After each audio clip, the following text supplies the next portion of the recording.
Muy bien, ahí estamos grabando. Perfecto.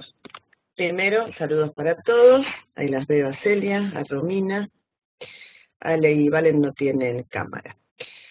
Antes de empezar, como siempre, abro el espacio en el chat por si tienen alguna duda o si prefieren que avancemos y después, a medida en que vamos avanzando en la clase, me van preguntando por el chat. Si tienen alguna duda sobre lo ya visto, algo que no haya quedado suficientemente claro, algo sobre alguno de los apuntes, me preguntan o avanzamos y después a medida en que vayamos avanzando me pueden consultar.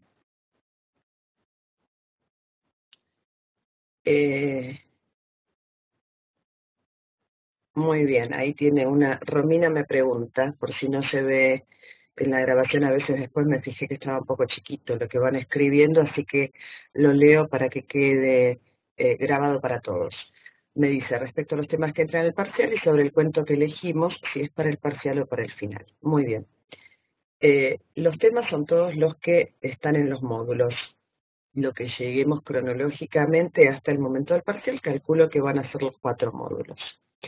El cuento que eligieron en esa wiki en la que ustedes tienen que elegir un cuento para el ensayo final, eso es solamente para el ensayo final, que en la próxima videoconferencia yo voy a abordar la manera de hacer el ensayo y qué extensión tiene. No es muy extenso, así que no se preocupen. El cuento entonces no entra para el parcial.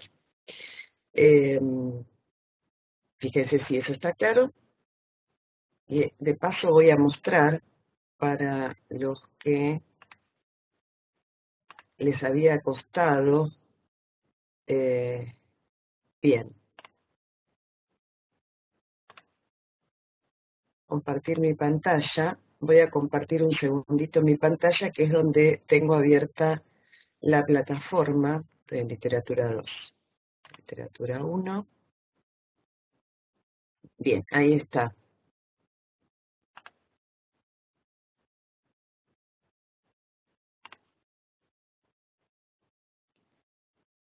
En literatura 1 van a ver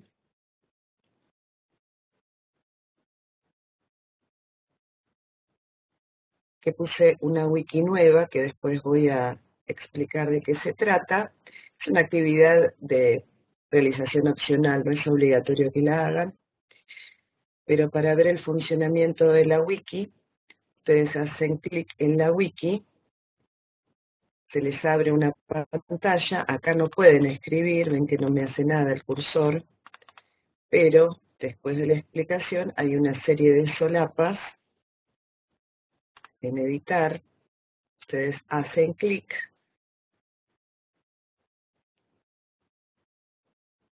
y se les abre una grilla en la que sí se puede escribir.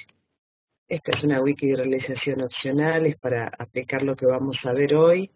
En los ficheros van a encontrar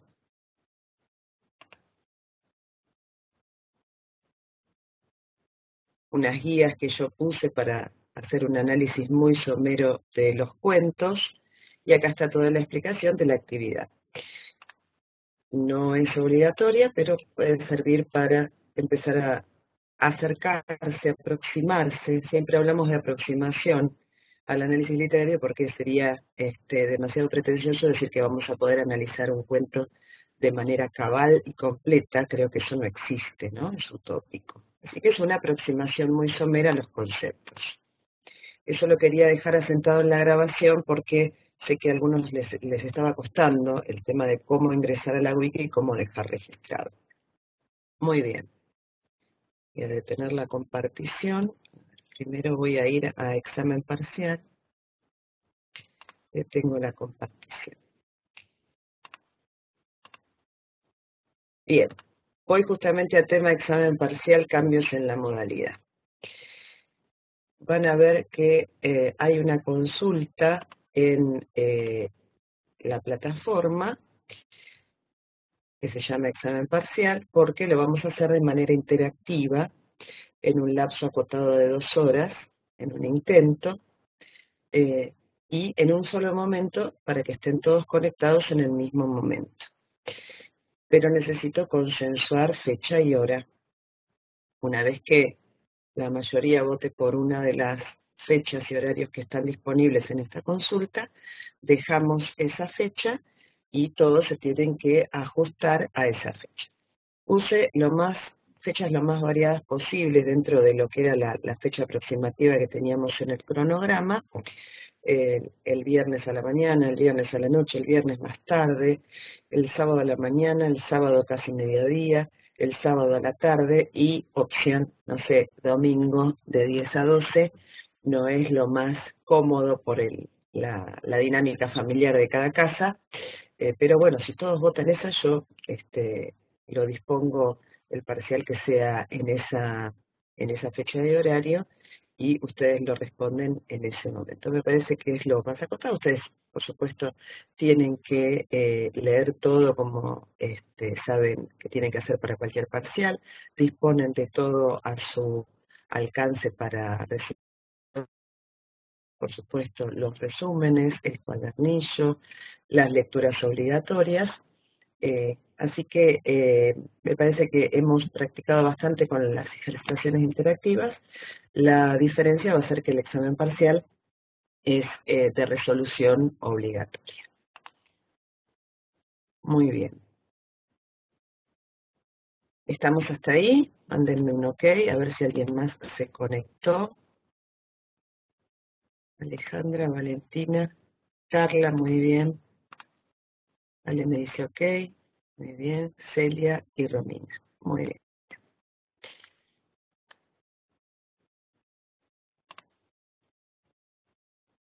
Perfecto.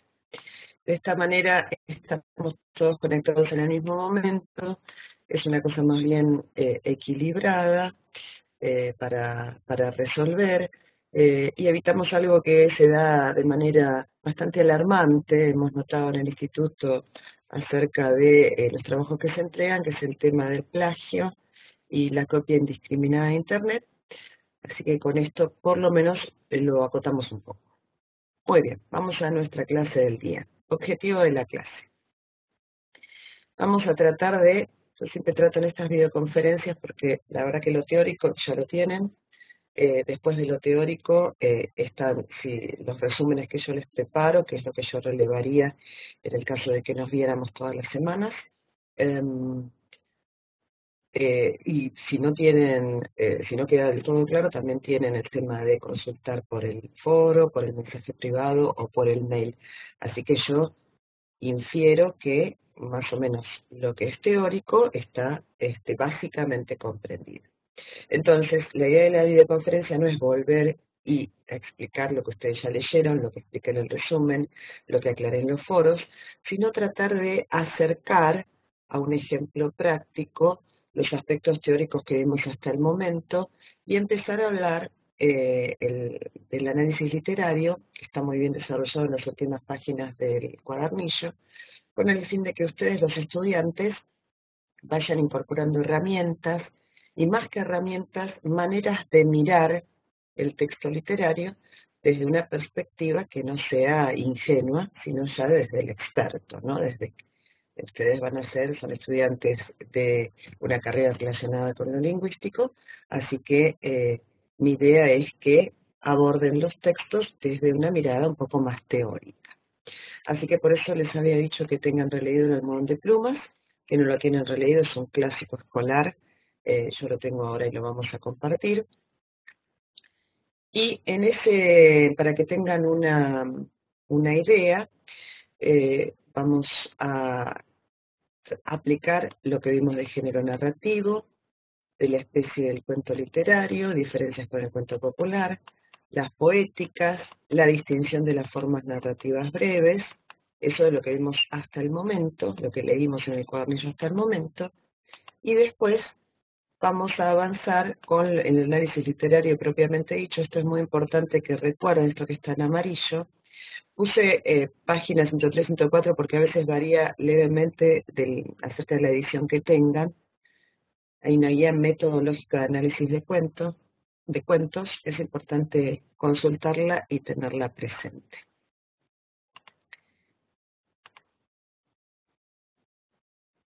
Sobre esos aspectos que desarrolla la guía metodológica, voy a explicar historia y discurso, trama y estructura, narrador, la realidad representada y lo último, que es lo más nuevo, que por ahí está someramente desarrollado en el cuadernillo, el esquema funcional de Barthes, que alguna de ustedes me había preguntado dónde estaba el texto. Yo después subí el texto completo, le subí un link del texto del artículo específico de Barthes, de Introducción al Análisis Estructural de los Relatos, y un resumen de una o dos hojas que les va a facilitar la lectura.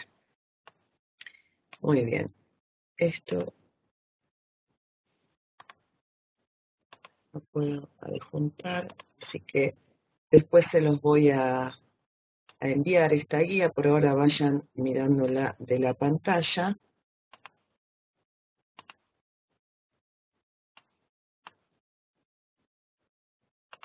Muy bien. El cuento de Horacio Quiroga es El almohadón de plumas, que lo tenemos acá. Yo marqué algunas cositas en amarillo y en verde, más que nada del inicio. Son 2 paginitas nada más. Un cuento muy famoso, muy conocido. Clásico escolar digo porque en general se lo lee mucho en la escuela, al menos yo lo he dado muchísimo. Es muy conocido. Incluso en alguna época se los daba incluso en la escuela primaria, los chicos, esto de el animal monstruoso que aparecía siempre eh, era muy recordado, ¿no? Los cuentos que se leían en la primaria, no sé en la actualidad. Eh, Díganme por chat si lo tienen releído o si se acuerdan de qué se trata.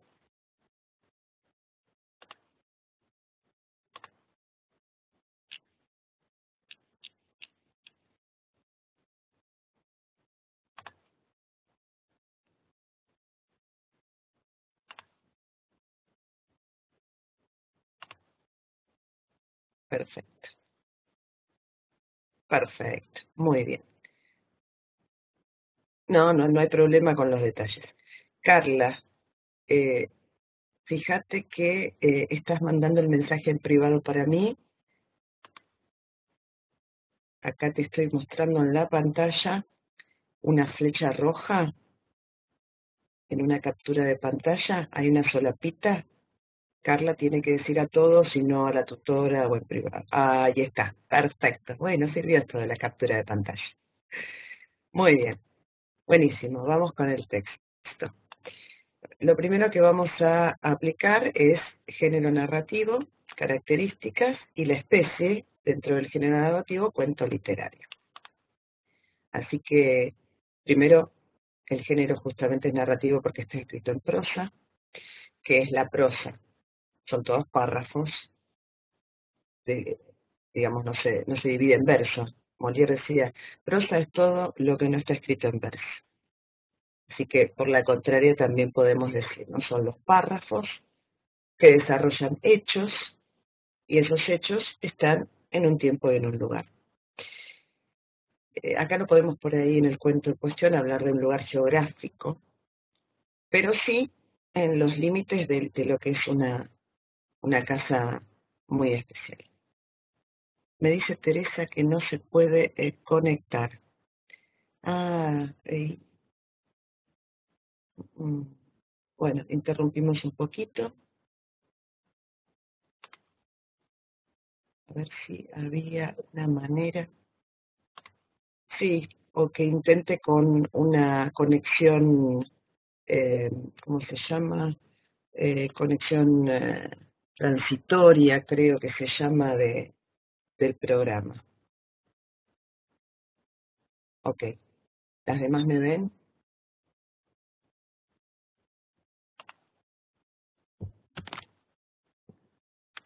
Ahí está, sale.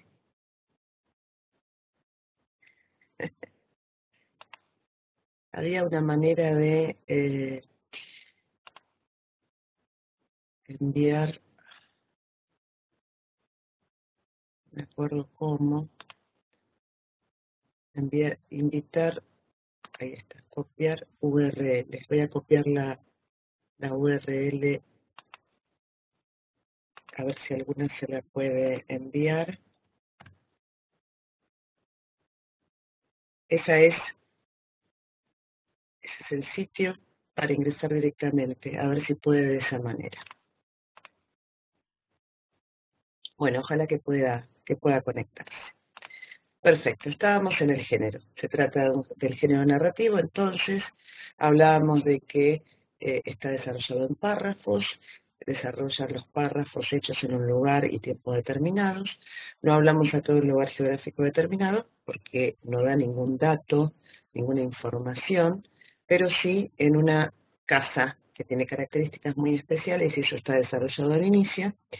Y en la época sabemos al menos que no nos sitúa en la actualidad, parece que es hace muchos años, porque bueno, se nota en la casa como cierta incomunicación, asistencia sanitaria, eh, lo único que está restringido a la asistencia del médico a la casa. Eso en cuanto al género narrativo, en general cuentos, novelas, leyendas son del género narrativo. Especie, justamente cuento literario. Nosotros vimos la diferencia entre cuento literario y cuento popular, ¿no? A diferencia del cuento popular, que es más folclórico, que es de transmisión oral, y por eso a veces se ven las marcas de la oralidad en algo que fue recolectado de esa oralidad, es esquemático el cuento popular, ¿no? Responde como esquemas fijos. Este es un cuento evidentemente literario. Es un estilo marcado del autor. Además recuerden lo de la sola versión, ¿no? Porque fue publicado y eso ya no le da posibilidad de variantes o cambios. Fue publicado y fue escrito con ese fin. En cambio, en el cuento popular, que era repetido en variadas oportunidades, a veces había, si bien la historia central se mantenía, a veces eh, había cambios de acuerdo con la persona que lo había transmitido, algún leve detalle que cambiaba, alguna cuestión, alguna característica de algún personaje o el agregado de algún personaje. En este caso, el hecho de que esté impreso ya no da posibilidades de variantes o cambios. Además, el estilo no está marcado por estas formas de apertura, ¿no? De la vida una vez. Claro, sí, exactamente, lo de los cuentos populares que depende quién lo recolectó, es el final que tiene, ¿no? De acuerdo tal vez respondería al auditorio o a lo que esperaba el auditorio muchas veces, ¿no? Eh, no utiliza las fórmulas de apertura como hay una vez o era una vez en un tiempo muy lejano, que son las formas más esquemáticas del cuento popular. Acá busca atrapar al lector desde la primera frase, ¿se acuerdan? Esa frase eh, muy conocida, su luna de miel fue un largo escalofrío, que es potente y que por otro lado ya es contundente, ¿no? Y nos predispone para el tipo de hechos que van a venir. Vamos esto es cuento literario, vimos género, cuento literario. Poéticas, vamos a las poéticas de Poe y Quiroga. Estamos acá en el punto 3, poéticas de Poe y Quiroga, ¿no? Muy bien. La poética de Poe, recordemos que parte de tres principios, que eso es lo que esta es pregunta de examen, ¿no? ¿Cuáles son los tres principios de la poética de Poe? Brevedad, unidad de estructura, final sorpresivo, ¿no? La unidad de estructura que estaba dada por el interés, el efecto y la tonalidad. Quiroga tendía en muchos de sus cuentos a esos tres principios. Vamos a ver si se dan en este cuento. Primero, brevedad. El cuento se lee de un tirón. Vemos acá que dura 2 páginas, tiene una extensión de escasas 2 páginas. Es breve, porque además no se desvía hacia otras ramificaciones, ¿no? Por eso decimos siempre que el cuento es centrípeto, va hacia adentro. Y nunca deja que decaiga el interés del lector. El interés se va manteniendo y va increyendo a lo largo de los párrafos. Además recuerden que la brevedad está dada por el hecho único, en este caso, ¿cuál es el hecho único? Esta enfermedad que parece incurable, avasallante de la mujer. El hecho único, dice el cuadernillo, dice la bibliografía, es en realidad el verdadero protagonista del cuento. ¿Cómo se da? A partir de la unidad. Y es justamente uno de los tres pilares de la poética bohemiana. La unidad de estructura, que está dada por la unidad de efecto, de interés y de tonalidad. La de efecto es esa que se establece desde el inicio, la que conmueve al lector desde el inicio, o sea, desde la primera frase esa contundente que decíamos antes. Lo de la luna de miel fue un largo escalofrío. La del interés se engendra dentro del cuento a medida que vamos leyendo y va creciendo en el desarrollo del cuento. En este caso, la progresión de esta enfermedad de Alicia, los efectos que hay en ella, ¿no? Cómo se van dando esos efectos tremendos y terribles que hay en ella. Y nunca decae ese interés. Y por último, la unidad tonal, que a mí, en lo particular en este cuento, me parece riquísima. La unidad tonal, ¿en qué consiste? En las notas emocionales que tiene el cuento. ¿Qué podemos llamar? ¿A qué podemos llamar nota emocional en El almohadón de plumas? En este caso, el ambiente que anuncia ese escalofrío de la frase inicial, ¿no? La cura de patio silencioso, frisos, columnas, estatuas de mármol, la otoñal impresión, el palacio encantado, el brillo glacial del estuco, fíjense lo kinestésico de eso, ¿no? Brillos del orden de lo visual, glaciales del orden de lo térmico. Desapacible frío, los pasos allá van eco en toda la casa, eh, habla del rígido cielo de amor en algún momento, ¿no?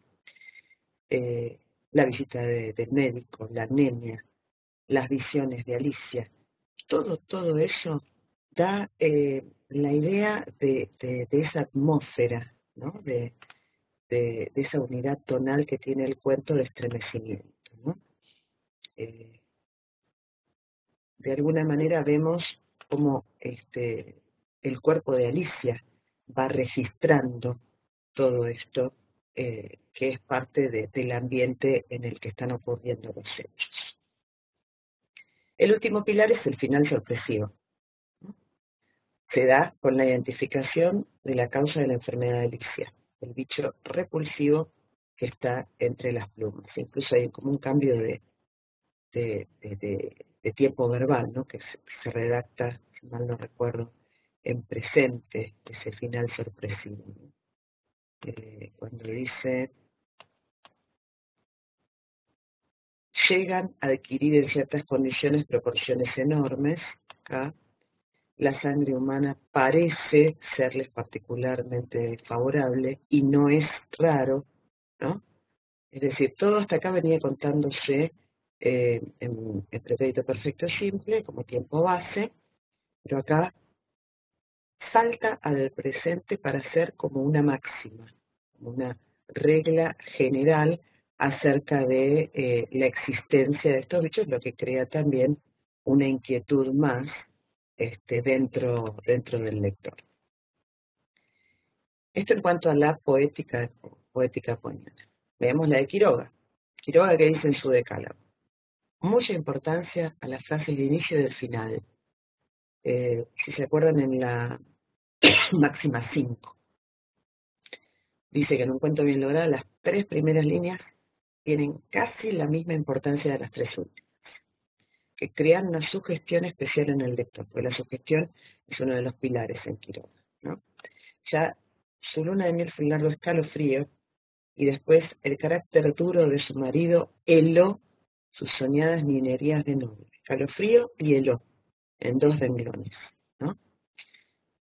Así que, de alguna manera, el inicio es tan importante como ese final que acabo de leer, en que, por un lado, se detecta el bicho monstruoso y por otro lado se da esa máxima de que puede aparecer entre las plumas de cualquier almohadón.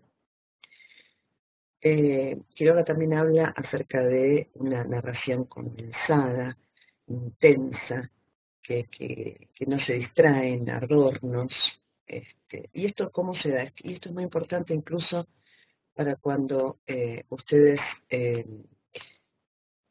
aborden algún texto desde la redacción o desde la corrección, ¿no? Cómo sugerir al autor que si quiere que sea una narración intensa, que haya mucha intensidad. ¿Cómo se da esto? Bueno, se da con oraciones no demasiado largas, ¿no? Este es uno de los principios dentro de lograr la condensación e intensidad de una narración. Eh, por ejemplo, no es raro que adelgazara. Desde el tercer día este hundimiento no la abandonó más, punto. Apenas podía mover la cabeza, punto. Perdió luego el conocimiento, punto. Los 2 días finales deliró sin cesar a media voz, punto. Las luces continuaban fúnebremente, atiendan al adverbio, encendidas en el dormitorio y la sala. El silencio agónico de la casa, fíjese cómo construye todo el campo semántico de la muerte, ¿no? Perdió al final, ¿no? Perdió luego el conocimiento, punto. Murió, coma, por fin, punto, ¿no? Esta condensación, ¿no? Se da por este uso de oraciones breves, contundentes. La del final también es contundente. La sangre humana parece serle favorable.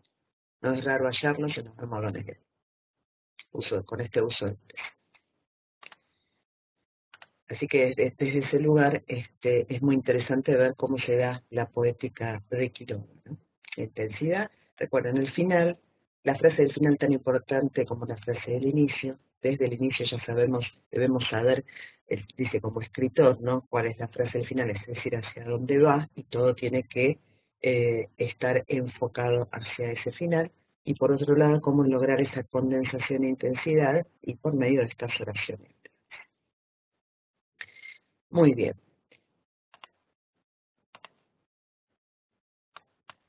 Vamos ahora a la distinción de las formas narrativas breves. Vieron que hay un espacio en el cuadernillo después de hablar del cuento popular y del cuento literario que distingue a las formas narrativas breves. En esas no aparece el cuento. El cuento no está considerado en esta bibliografía una forma narrativa breve. Es decir, el cuento por un lado, todas las otras formas narrativas breves por otro. En qué se diferencian, ¿no? ¿Por qué? Porque también, por el contrario, separamos al cuento y apartamos el cuento con sus características propias. Entonces decimos, el cuento no es un relato, porque el cuento tiene conflicto, tensión narrativa. Entonces, ¿por qué este es un cuento? Porque acá tenemos una tensión narrativa dada por la enfermedad inexorable de Alicia. No es una leyenda, porque, bueno, en las leyendas había como cierta intención didáctica o combinaba algunos elementos históricos y les daba algún tinte ficticio, sobrenatural, ¿no? No es una crónica porque no es un relato detallado con fechas que se atienen más al estilo periodístico, o un artículo de costumbre que está recreando la actividad de un grupo social, o un cuento poemático en realidad prácticamente no tiene anécdota, no tiene tensión narrativa, está puesto el foco en otra cosa, ¿no? En desarrollar artísticamente el lenguaje. Esto todo les voy dando como los tips porque también es una pregunta de examen importante. ¿Cuál es la diferencia, por ejemplo, entre cuento y relato? Que muchas veces se lo confunde, incluso muchos teóricos lo utilizan indistintamente. Muy bien, estamos hasta acá. Si tienen alguna pregunta. Pobre, parece que Tere no se pudo conectar.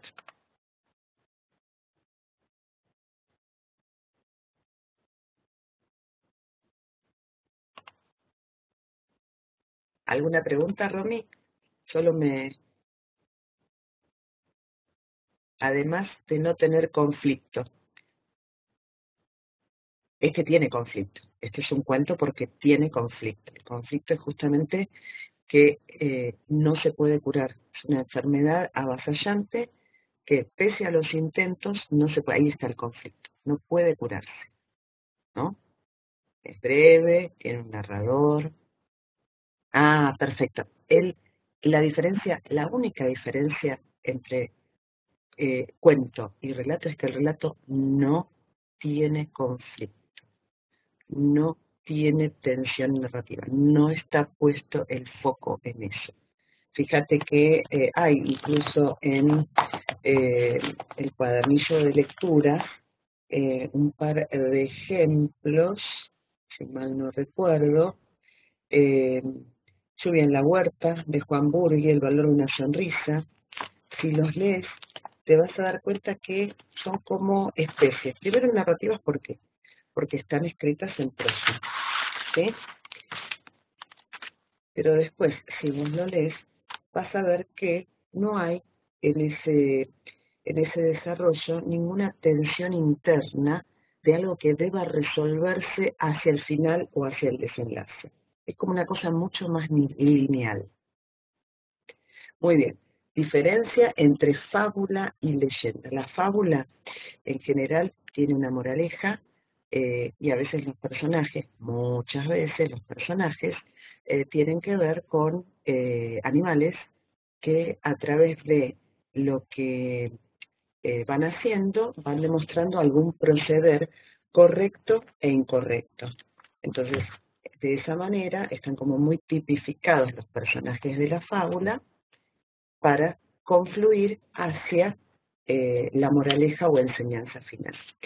La leyenda tiene que ver más a veces con la explicación de algunos fenómenos que tengan que ver con la naturaleza, por ejemplo, la leyenda de la creación del rayo, la leyenda del nacimiento del ceibo, o la leyenda como un texto narrativo que va contando algún hecho de algún pueblo en particular que está relacionado por ahí con algún contenido histórico que pasó en ese pueblo. Entonces tiene en la leyenda una parte de historia, ¿no? Entonces tiene una parte de esto ocurrió en Galicia y ahí se cuenta que una muchacha, ¿no? Y fue a la procesión de la Virgen tal, y todo eso está referido y anclado en la realidad. Pero después hay como elementos ficticios que van adornando esos hechos y a veces se explican alguna aparición de algún santo o explicar alguna transformación de algún ser, ¿no? Todo eso que tiene que ver con lo sobrenatural, ¿sí? En cambio, la fábula está más relacionada con esto de dejar una enseñanza. El cuadernillo incluso dice que a veces está escrita en verso, ¿no? Que es popular, es tradicional, y lo de la moraleja o sentencia, eso, ahí va. Celia Ríos dice, componente mítico, la leyenda, perfecto, y la fábula, si bien también a veces apela a lo sobrenatural, lo más importante es esa sentencia o moraleja final acerca de el resumen de comportamiento que han tenido los personajes y que por otro lado en la fábula son frecuentemente animales. ¿Está? Si no está, díganme y invento alguna otra cosa. Busco algún sinónimo que les pueda aclarar. Por ejemplo, leyendas, hay un volumen, bueno, leyendas pueden populares en cualquier lado encontrar. Yo siempre leía, me acuerdo en literatura española, las leyendas de Becker, eh, que incluso dice leyenda toledana, leyenda de Galicia, leyenda, va ubicando en diferentes lugares sus leyendas y ahí se va a ver el componente sobrenatural, que a veces está, la leyenda del beso, por ejemplo, ¿no? Que no es algo demasiado lleno de romanticismo, sino que habla de la invasión, de algo que era la invasión de Francia a un sector de España, y entonces los soldados están en una iglesia. Todo eso era en realidad parte de lo histórico, ¿sí? Pero, ¿qué pasaba después? A raíz de eso, hay un hecho que se fue contando que había ocurrido sobrenaturalmente en la iglesia, y eso es lo que recoge la leyenda, ¿sí? Tiene que ver con eso popular. Y también seguramente la leyenda ha tenido en algún punto al principio una transmisión oral. Después alguien las recolectó, en este caso Becker, yo se las recomiendo, hoy les subo algún link como para que puedan verlo, y va enriqueciendo ese hecho con alguna cuestión sobrenatural que después fue trasladada de generación en generación. ¿Está? Muy bien, avanzamos. Tenemos ahora los contenidos del análisis literario. Reitero, para las que se fueron sumando después, que en el cuadernillo, yo puse esas páginas porque a veces de edición a edición pueden cambiar, donde hay una guía metodológica para el análisis de los cuentos. Vamos a aplicar a el cuento en cuestión algunos de esos aspectos, tanto como para que ustedes empiecen a tener miradas teóricas sobre el análisis literario. Primero, historia y discurso. Esto más adelante en la unidad, en el módulo 4, se desarrolla en el cuadernillo. Se habla que es una descripción, una noción descriptiva y una diferenciación entre historia y discurso que hacen algunos autores, algunos teóricos estructuralistas, como Todorov, Greimas, Barthes. Cuando hablamos de estructuralismo, es estructuralismo francés, ¿no? Ellos hablan de que hablamos de historia en la medida que el texto evoca, dice, desarrolla una serie de acontecimientos, ¿no? Esos acontecimientos pueden ser contados de modos diferentes. Pero nosotros, si queremos sacar, a ver, de este cuento, de esta historieta, de esta película, la historia son los hechos. Podríamos haber adoptado diferentes medios o formas, ¿no? Un teatro, una obra de teatro, una película, una historieta. El discurso justamente es la medida en que estos hechos son transmitidos por un narrador o un lector. Es como la manera artística de contarlo. Entonces el narrador, hay una elección de un narrador, elige si hay una historia lineal, si hay saltos temporales, qué tipo de personajes va a tener. Entonces es la manera. Nosotros, por eso se habla de análisis discursivo en algún punto. Porque la historia la apartamos diciendo cuáles son los hechos. Ahora lo discursivo es ver, bueno, acá hay una determinada imagen, hay un determinado narrador, acá el tiempo, como yo dije antes, se utiliza el presente al final para lograr ese impacto mayor cuando se venía contando en pasado, o hay elección de oraciones cortas. Todo eso tiene que ver con lo discursivo. Gerard Genet incluso agrega un tercer componente, dice que la historia son los hechos, la narración es lo que ya dije como discursos, y el relato, fíjense que amplía un poco esto de relato, por eso digo que hay que circunscribirnos a esta bibliografía que nosotros utilizamos en el cuadernillo para hablar de la diferencia entre cuento y relato, porque después relato es utilizado por diferentes autores con por ahí otras connotaciones. Relato para Genet es el producto material, el libro, la película, la historia. Nosotros nos vamos a ceñir a historia y discurso. Para hablar de historia, por ejemplo. Nosotros para hablar de historia en general hablamos de el resumen de los hechos que llamamos argumento, ¿no? Y que consiste en qué consiste el argumento, en narrar sintéticamente los hechos para reconocer cuáles son. En este caso, 4 o 5 renglones que podemos decir. Una pareja, recién casados, que vive en una casa fría. Durante el invierno la mujer empieza a enfermar, se consulta a un médico, no mejora, ni se sabe el origen de la enfermedad, la mujer empeora y muere. Cuando se remueve el almohadón, donde descansaba la mujer, se descubre un animal monstruoso, tremendo, que había succionado la sangre de Alicia y le había causado la muerte. Ven que en 4 o 5 renglones pudimos apartar lo que son los hechos, ¿no? Apartamos otras descripciones, otros diálogos, otras reflexiones del narrador, ¿sí? Dejamos los hechos. Este argumento también se puede enunciar mediante la secuencia de núcleos narrativos. Los núcleos narrativos o cardinales pertenecen al esquema funcional de Barthes.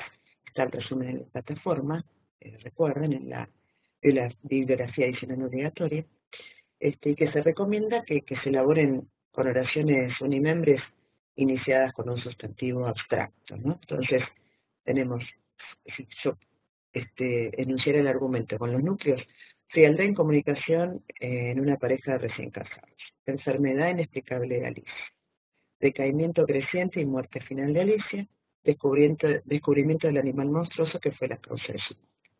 Con 4 oraciones unimembres pude apartar lo que son los hechos principales del cuento. ¿Está? Muy bien. Entonces, repaso lo que estamos haciendo, aplicando algunos aspectos del análisis literario.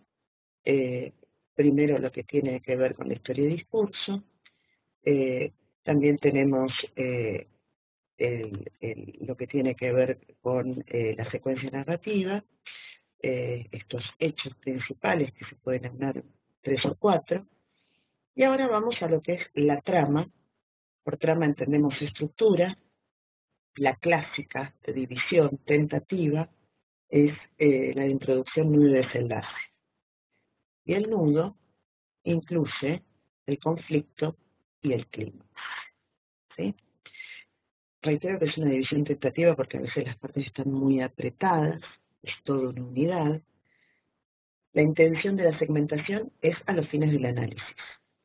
La división de introducción y desenlace es del análisis clásico. Por ahí se encuentran otras bibliografías y que introducción va un poquito más, el nudo se extiende un poquito menos. Es un poco subjetiva, pero yo voy a fundamentar. El tema de siempre, cuando uno aplica este tipo de segmentación, tiene que ver con decir por qué, ¿no? ¿Para qué nos sirve la segmentación? Por ejemplo, voy al cuento. Los 4 primeros párrafos, yo los marqué, los que ustedes tienen con amarillo, son la introducción. ¿Por qué digo esto? Porque la función de la introducción es presentar, situarnos en un espacio, en una dinámica de relaciones, adelantar, ¿no? Fíjense que acá está la presentación de la relación de los personajes y también la descripción de la casa fría y glacial, que da el marco para esta relación y ya de alguna manera nos sitúa en eso extraño que ocurrirá. Con respecto al inicio en el cuadernillo, creo que en la página, yo lo tengo en la página 114, no sé si es, pero yo tengo una versión papel que a veces difiere en alguna página con la que está subida a la plataforma. 113 y 114 dice que hay 3 maneras de comenzar. Después chequeé, yo lo tengo como llamada 34, así que por suerte las llamadas son correlativas, así que más o menos la pueden ubicar. Existen 3 maneras de comenzar una historia, que se llaman ab ovo, que es desde el huevo, in medias res, en el medio del asunto, y in extremas res, desde el final. Si se comienza ab ovo, la historia como que avanza de manera lineal, ¿no? Marcando una secuencia sin quiebres. Si los sucesos parten de medias res, en extremas res, es decir, por el medio o por el final, a veces se debe completar la información anterior. Acá está, me dice Romina 112. Si se completa, entonces, si se comienza de medias res en extremas res, se debe completar la información a través de analexis, que son los saltos hacia el pasado para recordar. Eso es útil para ver cuando el comienzo no es el hábito. Acá se inicia desde el origen, desde un poco antes del conflicto y avanza linealmente. No hay ningún salto, es decir, no hay ninguna retrospección de algún personaje contando qué había pasado antes de casarse, cómo se había conocido. No. La historia es absolutamente lineal. El nudo. El nudo lo tenemos desde, no es raro que adelgazar, ¿no? Empiezan, de hecho lo tomo como nudo, ¿por qué? ¿No? Porque es la parte central. El nudo siempre es lo más extenso. Y se desarrollan los hechos y se presenta, importante esto, dentro del nudo el conflicto. Entonces, ¿por qué marco a partir de acá el nudo? Porque tiene que ver con el desarreglo de salud de Alicia. Empieza a partir de acá el desarreglo de salud de Alicia, la parte emocional, el último día que estuvo levantada, etcétera, etcétera. ¿Sí? El nudo siempre es como la parte más central. Recordemos que el conflicto es justamente esta necesidad de que se dé esta lucha de fuerzas, ¿no? alguien que se quiere mejorar y que no puede, ¿no?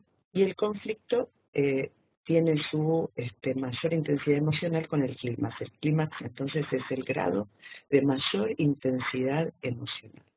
Estas notas emocionales se van dando ascendentemente, ¿no? en el cuento. Y acá el clímax es, bueno, murió, ¿no? Un poco después de eso las notas emocionales descienden y antes de que el lector, que la atención, el interés del lector decaiga del todo, se produce el desenlace, la explicación de la muerte de Alicia, ¿sí? El desenlace es el cierre, ¿no? Que en muchos casos aclara o explica el conflicto. Acá tenemos, después de que muere Alicia,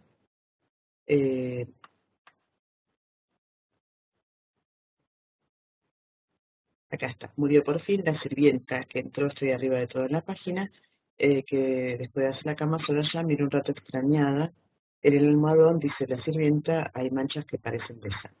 Y ahí empieza el desenlace, más o menos, no hay por ahí. Por eso les decía que a veces la división es tentativa. Podríamos pensar que desde que la sirvienta encuentra las manchas de sangre se produce el desenlace, que es la explicación de la enfermedad y muerte de Alicia, y el hallazgo del animal repulsivo. Muy bien, esto en tanto estructura del texto en la división clásica de introducción y desenlace, y agregué un poquito lo de conflicto y de clímax. Vamos al narrador, que es otro de los aspectos interesantes para ver en el discurso.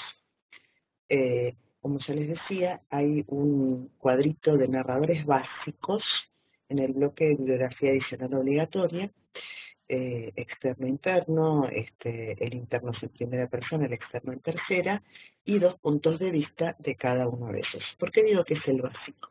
Porque a partir de ahí nosotros vamos a ver en literatura 2 un montón de entrecruzamientos y de nuevos narradores y de combinaciones. Pero en literatura 1 vamos a ceñirnos solo a estos narradores simplemente para que vean los básicos y no se compliquen, porque después cuando avancemos en el análisis, acá estamos digamos en lo básico, en el análisis literario, en lo fundamental, asentando los pilares, ¿no? Así que después en literatura 2 lo vamos a ampliar. Por ahora tienen ese cuadro que habla de protagonista, personaje secundario, omnisciente, observador, ¿sí? En este caso vamos a ver que la persona gramatical en general, primera o tercera, se deduce del uso de los verbos, ¿no? Y acá desde el inicio vemos el o, quería, echaba, amaba, son todos los verbos que están en tercera persona. Eso ya nos da la pauta de que la persona gramatical es la tercera, ¿no? Él lo quería, se habían casado, dice después. Y vemos, dentro de la focalización o punto de vista, que es omnisciente, porque de alguna manera accede a las conciencias, no muy detalladamente, pero accede a las conciencias de los personajes, ¿no? Eló sus soñadas niñerías de novia, dice el narrador, él la amaba sin darlo a conocer, es decir, que accede a la interioridad de Jordán, está todo marcado en verde. Después, más abajo en verde dice, la casa en que vivían influía un poco en sus estremecimientos, ¿no? Esa es la interioridad de Alicia. Y después dice, no obstante, había concluido por echar un velo sobre sus antiguos sueños. Todo esto entonces tiene que ver con la interioridad del personaje.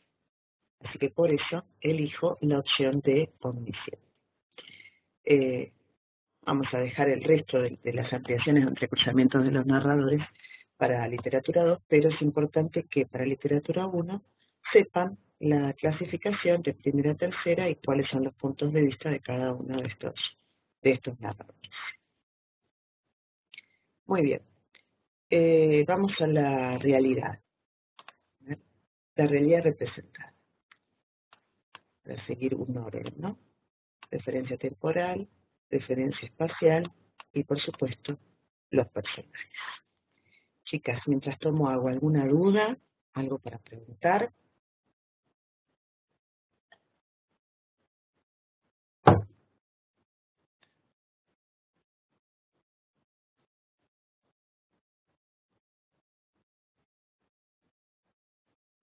Ok, muy bien. Vamos a, entonces, las referencias temporales y espaciales.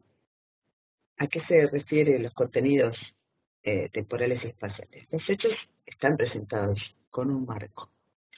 El marco es una determinada representación de la realidad, la configuración de este mundo. No es exactamente la realidad, es el universo ficticio creado por el cuentista.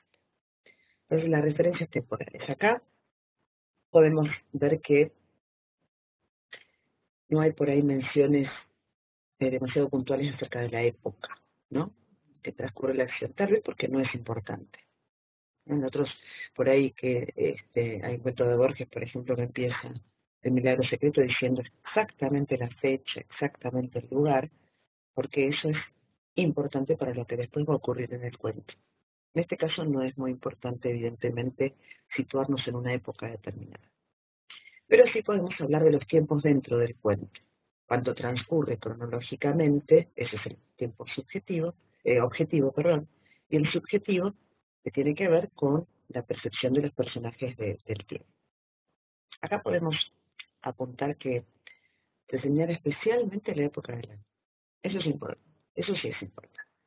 Porque si se habían casado en abril, y luego habla durante 3 meses, y entonces el nuevo transcurre en julio, y si sabemos, ¿no?, que Quiroga es un autor del Río de la Plata, podemos pensar que en julio es pleno invierno.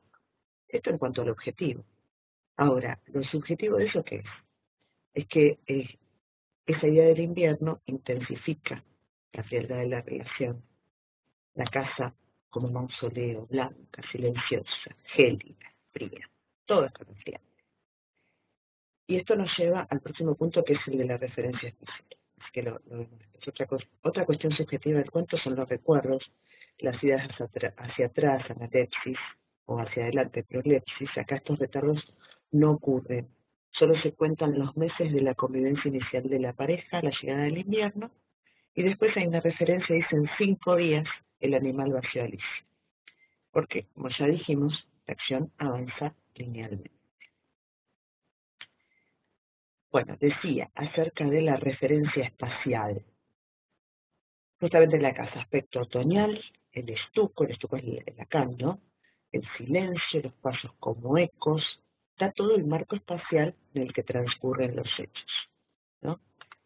Fíjense cómo se cumple eso que decía el autor en el catálogo del perfecto cuentista, de que cada frase tiene que estar en relación con el hecho.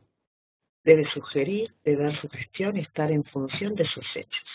Acá el ambiente opresivo, ¿no?, la falta de comunicación, que parece que es lo que al principio parece enfermar a Alicia, el aspecto otoñal de la casa, que es un mausoleo, y las estatuas, y lo fúnebremente, y la rigidez, y lo glacial, todo eso conforman el campo semántico de la muerte. Todo está relacionado con ese desenlace, que es el final del cuento, con la muerte de Alicia y el descubrimiento de él. Personajes. Caracterización, clasificación en principales, secundarias y figuras de fondo. Esto también está en el cuaderno, por eso les hablaba de que estos ítems están desarrollados en el cuaderno por un ejemplo. Yo preferí extraerlos y ver cómo se daban en este cuento en particular. Parte de lo discursivo, ¿no?, es también la elección de qué tipos de personajes se mueven, qué hacen con los hechos en los hechos. Los personajes entonces tienen rasgos o cualidades físicas y tienen cualidades espirituales, y también los podemos describir por qué quieren, qué desean o qué están haciendo. Es decir, a través de lo que hacen y también de lo que manifiestan, de lo que dicen con los hechos. La tipología más difundida y con la que yo me quedaría es la de protagonistas y secundarios, es decir, los que están más importantes, los personajes que son más importantes y los que están en segundo plano. Los protagonistas vienen de Proto y Agón, que primero lucha, el protagonista es el que asume el peso de la narración. Los secundarios actúan en segundo término, fuera de esas acciones primarias o hechos principales, y también se da las de figuras de fondo que no tienen desarrollo, participan de algún hecho aislado, a veces como un grupo. Acá, evidentemente, personajes principales son Jordán y Alicia. Fíjense en la descripción de cada uno. Alicia angelical y tímida, sometida al carácter rígido de su marido, con una idea, una sensación idealizada del matrimonio. El narrador califica como ingenua niñería de novia. Una sola característica es rubia, ¿no? Jordán, por otro lado, parece lo contrario, lo opuesto, lo que se llama la antítesis de Alicia. Carácter duro, insensible, mudo. También se observa un solo dato del aspecto físico de Jordán, la altura. Tal vez para intensificar esto inalcanzable que podía ser desde Alicia, o la distancia que se establece entre ellos, pese al amor, que desde el inicio el narrador dice que se tiene. Entonces, fíjense que en lo discursivo, que es la elección de personajes y la descripción, nosotros tenemos que ver cuáles son las características, pero verlas en función de los hechos, ¿no? Es decir, que esté relacionado, si no, todo lo que vamos diciendo en lo discursivo se transforma como en compartimentos estancos que los personajes son estos y tienen estas características. Pero con esto de decir la distancia insalvable que se establece entre ellos, estamos dándole una vuelta de tuerca, estamos vinculando la descripción con este hecho único que es la soledad, la incomunicación, la enfermedad de Alicia y su muerte. Por último, los personajes secundarios, acá son casi figuras de fondo, el médico y la sirvienta, prácticamente no tienen desarrollo en sí mismos, no hay descripción de ellos, no sabemos sus intereses.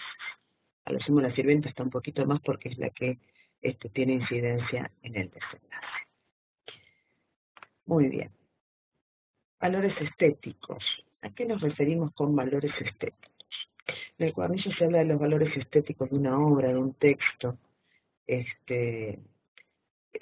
porque de repente presenta algunos recursos gramaticales, como las clases de oraciones que hablábamos antes, las oraciones breves, la adjetivación, el uso de figuras retóricas, si hay mucho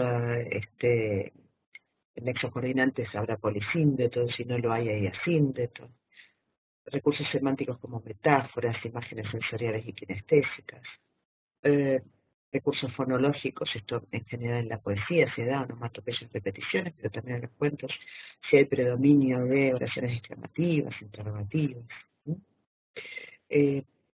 Insisto con que lo importante no es desglosar el texto, ¿no? Segmentarlo en todos los recursos y decir, bueno, tiene estos recursos, tiene estas metáforas, sino tratar de jerarquizarlos, ¿no? Y observar cómo funcionan dentro del espacio narrativo. Acá todo esto podríamos decirlo de las oraciones breves para hablar de la intensidad. Y podemos hablar de las imágenes visuales y térmicas de la casa, que justamente nos refuerzan la frialdad de la relación de la pareja, el silencio y la sensación de cementerio de la casa, ¿no? La blancura del patio silencioso, los frisos columnas, lo fúnebremente, el brillo glacial, ¿no? El desapacible frío, los pasos que hallaban eco, ¿no? Entonces, con solo decir que estos son los recursos no alcanza. Ahora, si los ponemos en función de el hecho único y las notas emocionales del cuento, adquieren una riqueza mayor. ¿Sí? Muy bien. Hasta acá los aspectos del análisis literario, y yo quería agregar algo que estaba como bibliografía obligatoria, que es el esquema funcional de Barthes, ¿sí? El esquema funcional de Barthes tiene habla de 4 funciones. Recuerden que la bibliografía el texto está en la bibliografía adicional obligatoria, está el texto original, en el link está el libro tal cual, porque a veces cuando uno cita tiene que poner la paginación original y un resumen. El esquema funcional es una herramienta muy útil para el análisis estructural del relato. ¿Por qué digo esto? Porque cuando nosotros nos enfrentamos a un texto, queremos hacer un análisis teórico, en general tenemos que encuadrar desde dónde vamos a hablar de este texto, y este esquema les brinda herramientas muy útiles. Por un lado, podemos decir que el esquema tiene 4 funciones, núcleos o funciones cardinales, que son los hechos, las catálisis, los indicios y los informantes. Importante que Barthes señala que muchas veces no se encuentran puras estas funciones, sino que un hecho puede ser también un indicio, o una catálisis puede ser un indicio también, ¿no? Es decir, el informante puede ser un dato que está formando parte de un hecho, pero que también, además de decir una época, es un indicio. Así que es una manera de aproximarse al texto viendo esta segmentación, pero tampoco siendo demasiado ortodoxo, porque a veces un mismo dato puede ser 2 cosas, un indicio y una catálisis. Los núcleos ya los mencioné más arriba cuando hablé del argumento, que son los hechos principales que tienen una causa o una consecuencia y se van encadenando. Los informantes son datos concretos, espaciales o temporales. Acá hay pocos, pero sí se menciona la Casi, que estaban en invierno, y cuánto dura la agonía de Alicia. Las catálisis son básicamente descripciones, ¿no? Y los indicios, ¿no? Son datos más bien simbólicos, metafóricos, que requieren de un desciframiento. El indicio es creador de una atmósfera, es un dato que por ahí en el momento no lo jerarquizamos de manera adecuada, sino cuando terminamos de leer el texto o incluso cuando hacemos una actividad de análisis. Acá lo indicial, fíjense que las catálisis de las que hablábamos acerca de la descripción de la casa tienen mucho de indicio de muerte, de indicio de cementerio. La frialdad forma todo un campo semántico en el cuento. Por un lado podemos decir, sí, hay una descripción de la casa, ¿no? De los frisos, las columnas, las estatuas, es una catálisis, pero es también un indicio porque nosotros lo podemos asociar al silencio del cementerio, y el silencio del cementerio es un adelanto de la muerte y de lo que va a ocurrir hacia el final del. Es muy sencillo el esquema funcional de Barthes, probablemente lo hayan visto en algún análisis, y si no, es un buen momento para leerlo y empezar a utilizarlo. Informantes. Bien, informantes, porque acá no hay muchos, Romy, por eso tal vez. Pero, por ejemplo, en otro tipo de cuento, dice, corría el año 1830 y pico, por ejemplo, en El Matadero, empieza así, ¿no? Que es uno de los que tienen como artículo de costumbre. Corría el año 1830 en la Confederación de. Son datos clarísimos que nos ubican en un tiempo y en un lugar determinados. Acá, como decíamos, no es tan importante, salvo que era en otoño, exceden casado y que transcurre en invierno, como para darle un marco de frialdad a todo lo que ocurre. Por ejemplo, en El Matadero, ¿qué dice esto? Porque es importante, porque el artículo de costumbres, que es El Matadero, desarrolla una crítica hacia el gobierno de Rosas. Entonces es necesario ubicarlo en 1830 y pico en la Confederación de bla, bla, bla. ¿Sí? Entonces en muchos cuentos dice, corría el año tal, estábamos en la época de carnaval, eh, la ciudad de Buenos Aires se encontraba eh, adornada para la ocasión. Todos esos Buenos Aires, el año, la época del año, son datos concretos que tienen que ver con estas informaciones. ¿Está? Ahí está. El indicio, en cambio, es justamente más indicial, más metafórico, menos claro, más velado el uso, apela a nuestro desciframiento como lectores. ¿sí? Por eso fíjense que por ahí una partecita que yo la catalogué como catálisis, pero después a través de mi actividad de desciframiento la estoy conectando con lo que sugiere, el indicio sugiere. Por eso hay muchos cuentos que son más indiciales que relacionados con las funciones cardinales, ¿no? Podemos decir, o funcional si tiene más hechos, indicial si tiene más indicios. Por ejemplo, un cuento indicial, acá está muy equilibrado lo que pasa y los indicios. Parece más funcional porque hay una historia fuerte. Por ejemplo, Circe de Cortázar. Es un cuento, está bien, tiene los hechos. Hay una parte funcional del núcleo narrativo.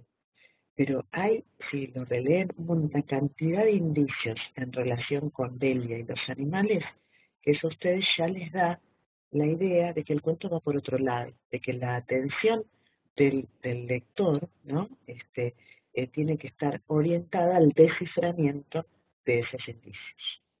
La búsqueda, cada texto plantea un lector modelo que esté atento a estos detalles, porque como también decía Quiroga en la poética, no hay nada librado al azar, está todo en función del hecho, de lo que se quiere lograr con ese. No hay nada inocente. Bartes también lo dice. Bartes dice acerca de que todo lo que está dicho tiene una importancia. Todo lo que está dicho dentro del texto tiene una importancia. ¿Está bien? Bueno, ¿cómo vamos hasta acá? Ya estamos, las cansé mucho y ya estamos llegando al final. ¿Sí? Díganme si hay alguna duda, algo para reiterar antes de que pasemos al final. Es la invitación para la actividad final.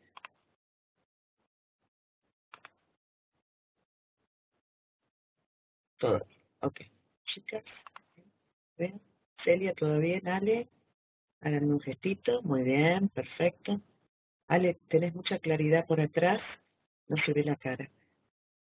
Se ve que hay unos árboles muy bonitos. Valen, no la veo. Ahí está, Valentina, perfecto. ¿Cómo estás, Valen? Y Carla, que no tiene la cámara. Ahí está. Ahí se te ve más, Ale. ¿Cómo andas? Buenísimo. ¿Qué quiere decir kinestésica? Bien, las imágenes kinestésicas son las que aunan, um, a ver, órdenes diferentes de percepción.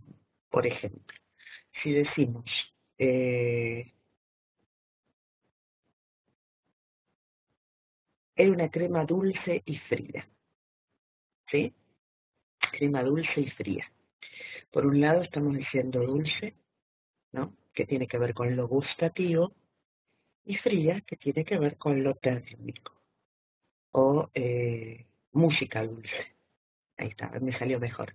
Música dulce. Música tiene que ver con lo auditivo y dulce, suave, dulce con lo gustativo. Si digo música suave, suave tiene que ver con lo táctil. Es como a uno órdenes diferentes. Acá creo que había, si mal no recuerdo, una imagen kinestésica, brillo glacial del estuco. Decía el brillo glacial del estuco. Brillo tiene que ver evidentemente con lo que es visual. Ahora, glacial tiene que ver con la sensación térmica que tenemos de las cosas, la temperatura de las cosas. ¿Está? Si decimos rojo caliente, lo rojo tiene que ver con lo visual, lo caliente con lo térmico. ¿Está, Valen?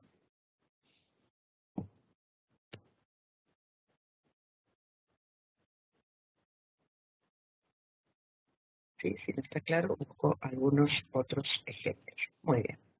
Bueno, voy a compartir pantalla para lo último. A ver si tengo abierto. Sí. Literatura 1, voy a compartir.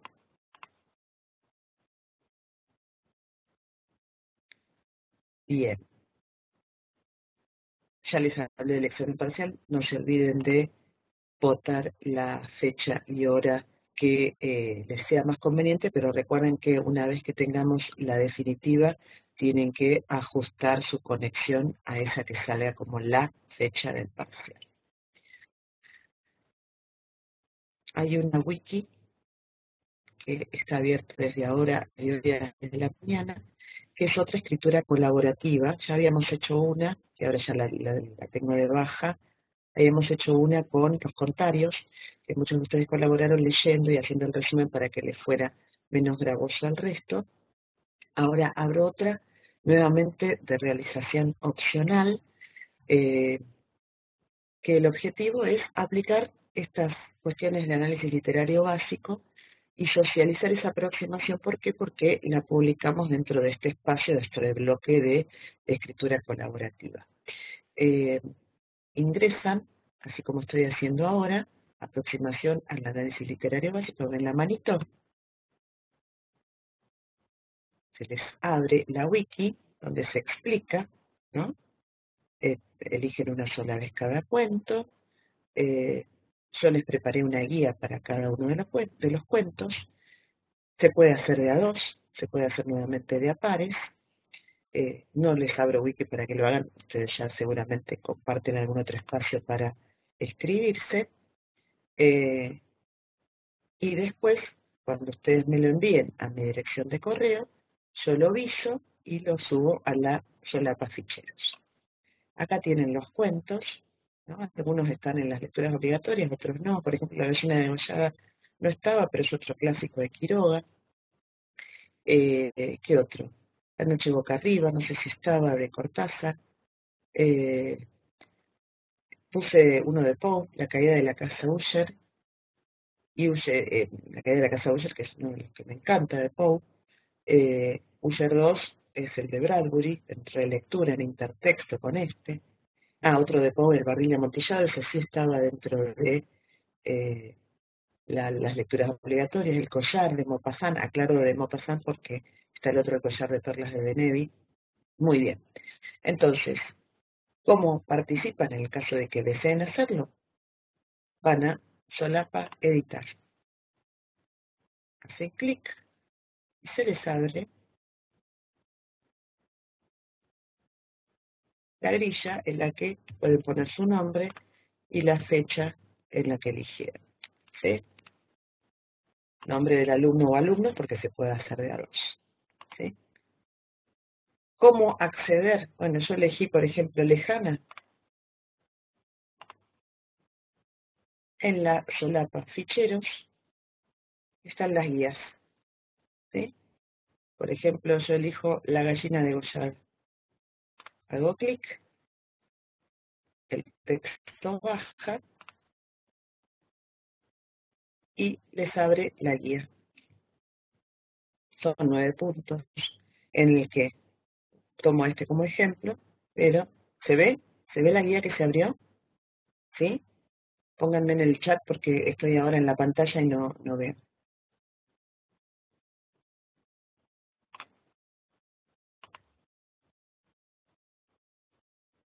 Bueno, ok.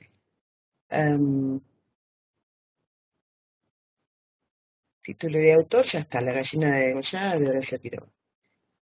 Lo que vimos hoy, género literario, si es cuento popular o literario, fundamental por qué. Poética del cuento, aplican la más adecuada, o Poe o Quiroga, no más que eso. Argumento 3 o 4 renglones. La estructura, marcar la introducción de un desenlace y la función de cada parte. Decir cuál es el conflicto y cuál es el clímax. Decir el narrador y punto de vista. Recuerden que hay 4 básicos, solamente ciñanse a esos 4. Si hay personajes, clasificación en protagonistas y secundarios y brevemente caracterizarlos. Y por último, esto del esquema funcional. Las funciones cardinales o núcleos, hacer la secuencia de 3 o 4 oraciones unimembres. Catálisis, citar 2 o 3. Informantes, si hay, de época y lugar. ¿No? Indicios, citar 2 o 3 y explicar a qué aluden, porque como decíamos antes, los indicios tienen como esa actividad de desciframiento. ¿Sí? Ok, bien. el indicio tiene esa actividad de desciframiento, por eso les pido en este punto que expliquen a qué aluden. Porque por ahí me dicen, esto es un indicio. Y yo no entiendo por qué lo leyeron como indicio. ¿Qué actividad de desciframiento hicieron? ¿Está bien?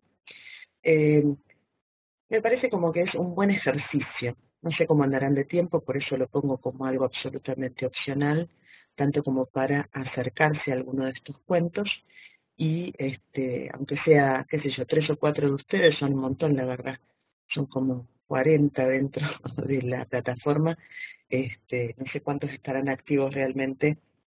Entre los que estén activos, sería interesante que lo fueran viendo eh, y de alguna manera, si ustedes me lo dan, si yo lo viso, lo subimos a los ficheros, es enriquecedor para nosotros para leer cómo se acercó al cuento el compañero, ¿no? Es decir, tener una idea. La recomendación, que está acá en celestito, es que la idea, ¿no?, es que cada estudiante que desee hacer la actividad se aproxime por sí mismo, ¿no?, al análisis literario básico. Por eso el pedido expreso es trabajar sin el auxilio de Internet, solo con las herramientas de la asignatura en curso, ¿no? Porque esto es algo que ustedes pueden hacer sin tener que consultar ni un libro, ni la Internet, ni lo que dicen otros, ni lo que hay en páginas demasiado no confiables, ¿sí? Así que si tienen dudas me pueden consultar, es opcional, es una buena manera de empezar a aplicar los conceptos y de poner en práctica, más allá de leer lo teórico del cuadernillo. ¿Está bien? Voy deteniendo la compartición. Bien, vamos a ver las preguntas. ¿Escucho bien? Porque yo recién estaba compartiendo pantalla y no me daba cuenta de si se estaba viendo bien. Sí, lo importante es desarrollar, por eso les pongo la guía, porque es eso nada más. Así yo estoy segura de que es algo que ustedes leyeron conmigo, hicieron conmigo en este ejemplo, y bueno, tienen la manera de hacerlo y equivocarse con estos cuentos que muchos eran de lectura obligatoria. No voy a poner límite para hacerlo, así que de acá hasta el final, si quieren ir haciéndolo en cuanto tenga tiempo, lo pueden hacer y yo lo voy dejando ahí en los ficheros de la wiki para que todos los que vayan leyendo la wiki puedan ver a ver qué hizo el compañero y ver cómo se abordó el cuento. Ale dice,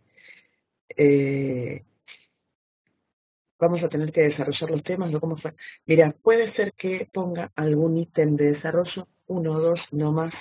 El resto va a ser parecido a las actividades interactivas de las unidades, que muchos de los que hicieron, de los que ya las resolvieron, saben cuál es el sistema. Entonces, tarea para el hogar. Para el que desee hacer esta wiki de análisis de uno de los cuentos, lo pueden hacer de a 2. Los cuentos muchos son de lectura obligatoria, otros no, que puse por si a alguno le interesaba, pero es de realización opcional. Lo que sí es obligatorio es contestar a la consulta acerca de la hora y fecha del parcial, ¿sí? Porque es el momento en que todos van a estar juntos realizando la misma ejercitación, ¿sí? Porque en este caso es el examen parcial de resolución obligatoria. ¿Está bien? Bueno, chicas, muchas gracias por haber asistido.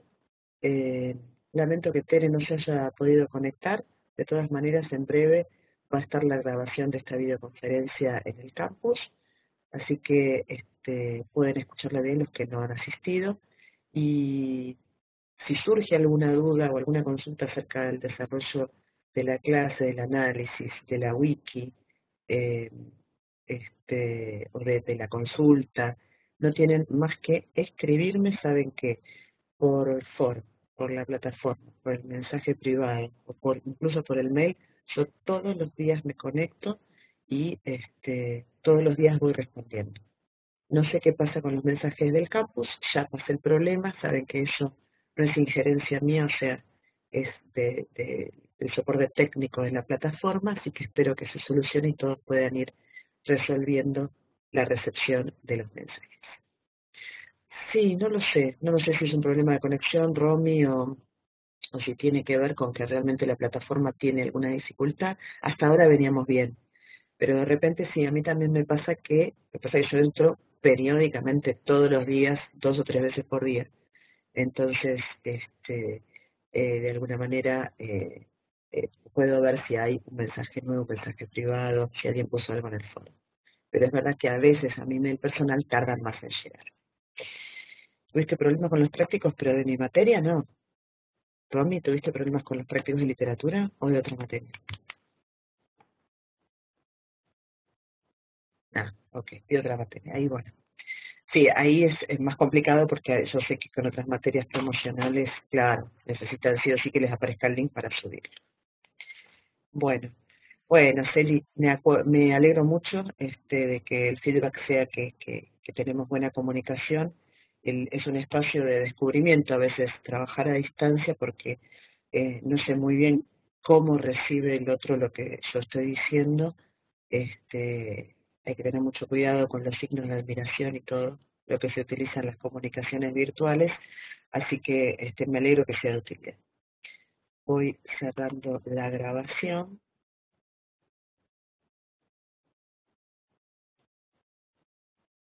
Saludos a todos. Detengo la grabación.